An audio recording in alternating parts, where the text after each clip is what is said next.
திருநெல்வேலி அதேமாதிரி இங்கே ஜோதிமணி இவங்க எல்லாருக்குமே அங்கே இருந்து சில எதிர்ப்புகள் இருக்குது, உட்கட்சி போர்கள் இருக்குது. அதை பாருங்க, எல்லாரும் சீட்டு கேட்கலாம்.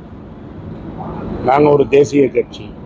சீட்டு கேட்கறதுக்கு முன்னாடி எல்லாம் உள்கட்சி என்ன, இப்போ திமுகவும் சரி எந்த கட்சியிலையும் 10-15 பேர் ஒரு அம்மா இருந்தாங்க இங்கே விளவன்கோட்டில். கட்சி தாவி எம்எல்ஏ எம்பி ஆயிடலான்னு பார்த்தாங்க கடைசி நிமிஷத்தில். அவங்களுக்கும் தான் பூசல் இருக்கும் உள்ள. அது மாதிரி எல்லா கட்சியிலையுமே எல்லாரும் சீட்டு கேட்டிருப்பாங்க. நாங்கள் 9 பேருக்கு தானே சீட்டு கொடுக்க முடியும். அது தலைமை தான் டிசைட் பண்ணோம். இங்கே நான் திரும்பி சொல்றது என்னன்னா, ஓட்டுங்கிறது விழுறது ராகுல் காந்திக்காக. அது ராகுல் காந்தி தான் தீர்மானம் பண்ணணும் யாருக்கு சீட்டு கொடுக்கணும். அந்த தீர்மானத்தை எல்லாரும் ஒத்துக்கணும். சீட்டு கொடுக்குற வரைக்கும் எனக்கு சீட்டு உனக்கு சீட்டுன்னு கேட்கலாம்.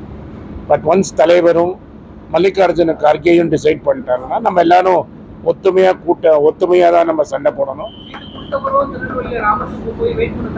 அன்னைக்கே நான் இப்போ லேட் ஆச்சு, அதுக்கும் பதில் சொல்லிடுறேன். லேட் ஆகுது, லேட்டு இருங்க. அதை எங்கள் தலைமை கேட்டபோது, இருங்க ஒரே நிமிஷம், தலைமை கேட்டபோது எனக்கு சீட்டு கிடச்சிருங்கிற ஹோப்பில் நான் போட்டேன். அடுத்த நாளே அவர் வாபஸ் வாங்கிட்டார். நீங்கள் வாபஸ் வாங்கலைன்னா நான் சொல்கிறத நீங்கள் சொல்கிறத ஏற்றுக்க முடியும்.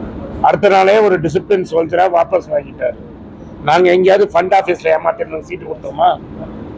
அதை கேளுங்க.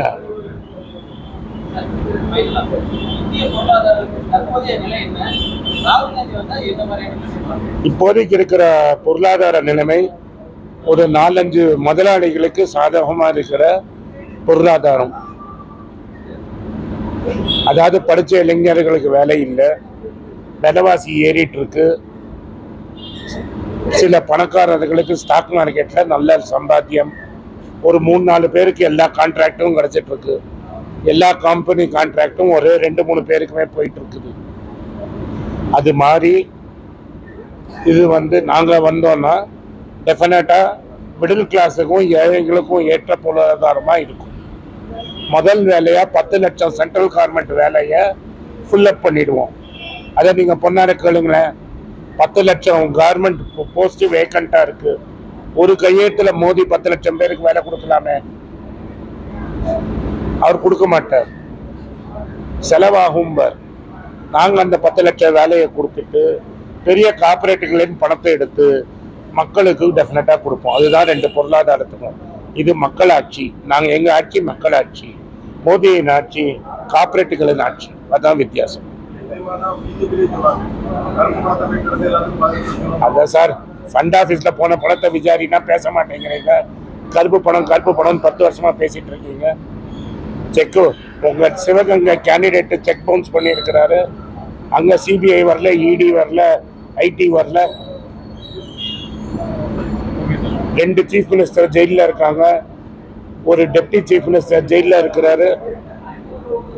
ஒரு டெப்டி சீஃப் மினிஸ்டர் 2 சீஃப் மினிஸ்டரும் ஜெயிலில் இருக்காங்க. டெப்டி சீஃப் மினிஸ்டர் 1 வருஷமா ஜெயிலில் இருக்கிறாரு. ஒரு மணி ட்ரையல் கூட பிடிக்கல. இங்க பணத்தை கையும் காலுமா பிடிச்சிருக்கிறோம், பேச மாட்டேங்கிறீங்க. தேங்க்யூ. முக்கியமா ஒரு வீட்டுக்கு 17,000 ரூபாய் கிடைக்கும். அதை போடுங்க முக்கியமா.